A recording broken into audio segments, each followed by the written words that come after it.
ഞങ്ങളുടെ ട്രിവാൻഡ്രത്ത് വന്ന് എത്താൻ സാധിച്ചതിൽ ഒരുപാട് സന്തോഷം. ആ സിനിമയുടെ പ്രൊമോഷന്റെ ഭാഗമായിട്ട് ട്രിവാൻഡ്രം എന്ന് പറയുമ്പോൾ എന്റെ ഉള്ളിലെ സിനിമ എന്താ പറയാ, സിനിമയുടെ ആദ്യത്തെ ചൂ- ബാല ബാല സ്റ്റെപ്പുകൾ വെച്ച് തുടങ്ങിയത് ട്രിവാൻഡ്രത്ത് വെച്ചിട്ടാണ്. ഞാനിവിടെ ടെക്നോ പാർക്കിൽ ജോലി ചെയ്തുകൊണ്ടിരുന്ന ഒരാളാണ്.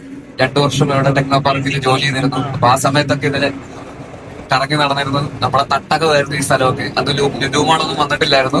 പക്ഷെ ഇപ്പോ ലുലുമാൾ വന്നു. വലിയ രീതിയിൽ മാറിപ്പോയി. സ്ഥലമൊക്കെ വരുമ്പോൾ മനസ്സിലാവുന്ന പോലുമില്ല നമ്മൾ ഇവിടെ ഉണ്ടായിരുന്ന സ്ഥലമാണോ എന്ന് പോലും മനസ്സിലാവുന്നില്ല.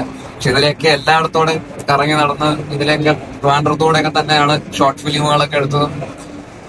ആ സമയത്ത് ജോലിയും ഷോർട്ട് ഫിലിമും സിനിമയും മറ്റ് കലാപരിപാടികളൊക്കെ ആയിട്ട് ഇതില് ആഴ്ത്തിമർന്ന് നടന്ന സ്ഥലമാണ് ട്രിവാൻഡ്രം. അപ്പൊ ട്രിവാൻഡ്രം എന്റെ പേഴ്സണൽ ലൈഫിലും എന്റെ കരിയറിലും ഒക്കെ ഒരിക്കലും വേർപെടുത്താനാവാത്തൊരു ഒരു ഒരു സിറ്റിയാണ് ട്രിവാൻഡ്രം എന്ന് പറയുന്നത്. അതുപോലെ ഞാൻ പഠിച്ചത് ഇവിടെ ചാവടിമുക്ക് ഗവൺമെന്റ് എഞ്ചിനീയറിംഗ് കോളേജിലാണ്, CET എന്ന് പറയും. അപ്പോ 4 വർഷം കോളേജ് ജീവിതവും ഇവിടെ തന്നെയായിരുന്നു.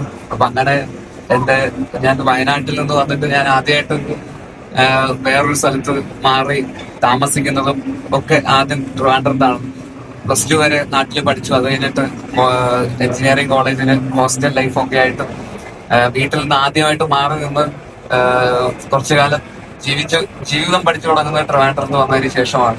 അപ്പോ എന്നെ സംബന്ധിച്ചിടത്തോളം വളരെ പേഴ്സണൽ ആയിട്ടുള്ള ഒരു സ്ഥലമാണ് ട്രിവാൻഡ്രം. അപ്പൊ അവിടെ വന്ന് നമ്മൾ കറങ്ങി നടന്ന ആ സ്ഥലങ്ങളിലൊക്കെ തന്നെ ഇപ്പൊ അവിടെ ഒരു വലിയ മാള് വന്നിരിക്കുന്നു. ആ മാളിൽ ഇവിടെ നിങ്ങളുടെ മുമ്പിൽ ഇങ്ങനെ വന്ന് ഒരു സിനിമയെ പ്രൊമോട്ട് ചെയ്യാൻ ഇവിടെ വന്ന് നിൽക്കാൻ സാധിച്ചതിൽ ഒരുപാട് സന്തോഷം.